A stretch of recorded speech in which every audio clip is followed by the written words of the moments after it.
Logic gates. They're the building blocks of some advanced circuitry and have been around since the early days of computers. Simply put, they give off a redstone signal based on certain given inputs. They're great for creative builds, but can be resource expensive in a survival setting. You can use them in things such as control panels, allowing your machines to do what you want at any given time. And while they can be a bit tricky to figure out, they're extremely useful once fully understood. So, what are logic gates and how do they work? You're about to find out. What's up, agents? Zero here and welcome to Redstone 101.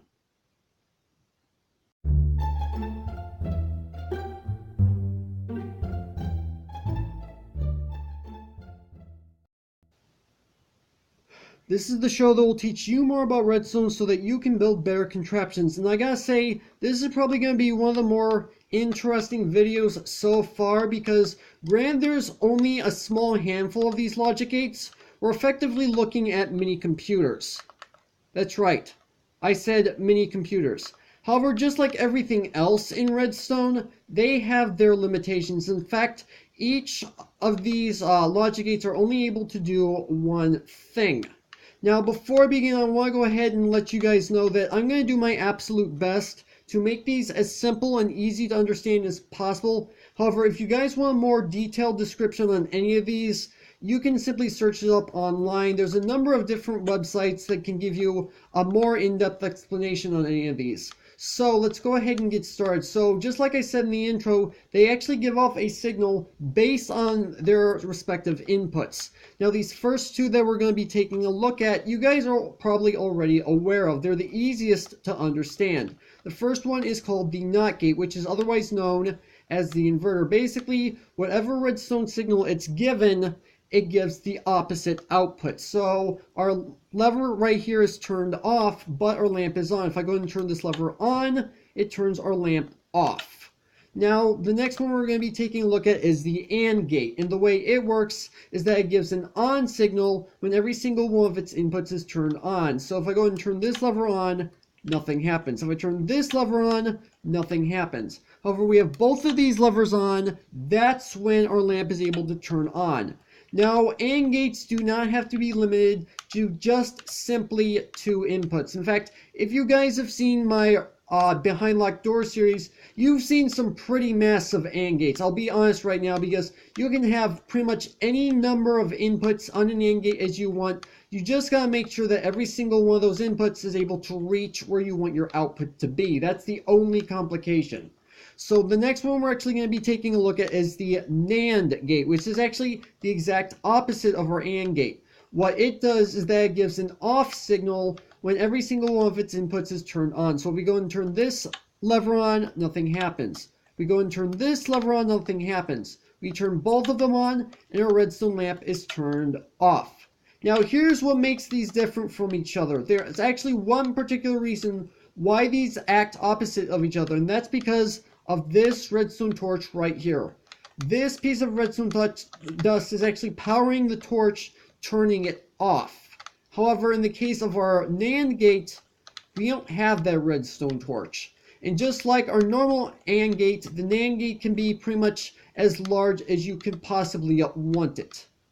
Now next we're going to be taking a look at the OR gate, and here's what it does. It gives off an on output regardless of how many of its inputs are turned on. So we go ahead and turn this one on, our redstone lamp is turned on. We turn this one on, it turns on again.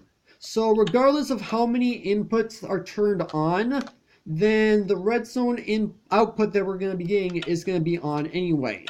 So now we're going to take a look at what's called the NOR gate. It's the exact opposite of our OR gate.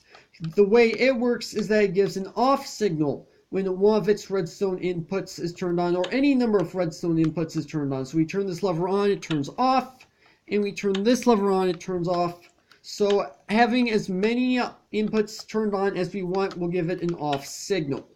So the next two we're actually going to be taking a look at is the XOR gate and the XNOR gate, which are the more complicated to understand, but they're not too complicated. And if you're doing this in a survival setting, like I said in the intro, they're going to take up a bit more resources. So here's the XOR gate, and the way it works is that it gives an on output when one input is on and the other is off. So as you can see, both of our inputs are off, which means our lamp is turned off. We go and have to turn this one on, then our lamp turns on. But if we turn this one on, our lamp turns back off. Now the next one we're actually going to be looking at is the XNOR gate.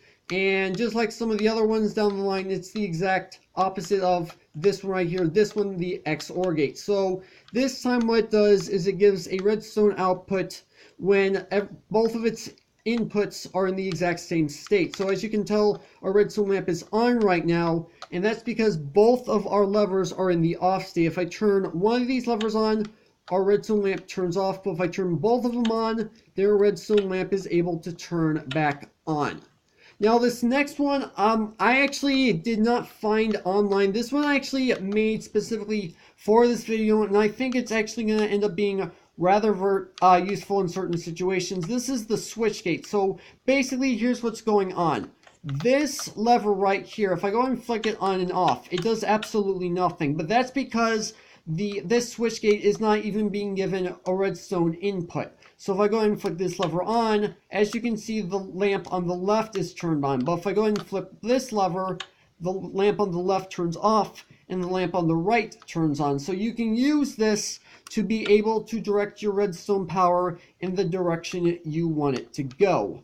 Now there will be a download link in the description if you guys want to take a look at this for yourself. But that's going to have to do it for this video. Hopefully you guys have enjoyed. If you did, make sure to hit that like button. Want more, then make sure to hit that subscribe button for future content. Also, you can follow me on Twitter at AgentCPU0 to stay updated. This has been Zero Studios. Thank you guys for watching. And with that, I will see you guys later.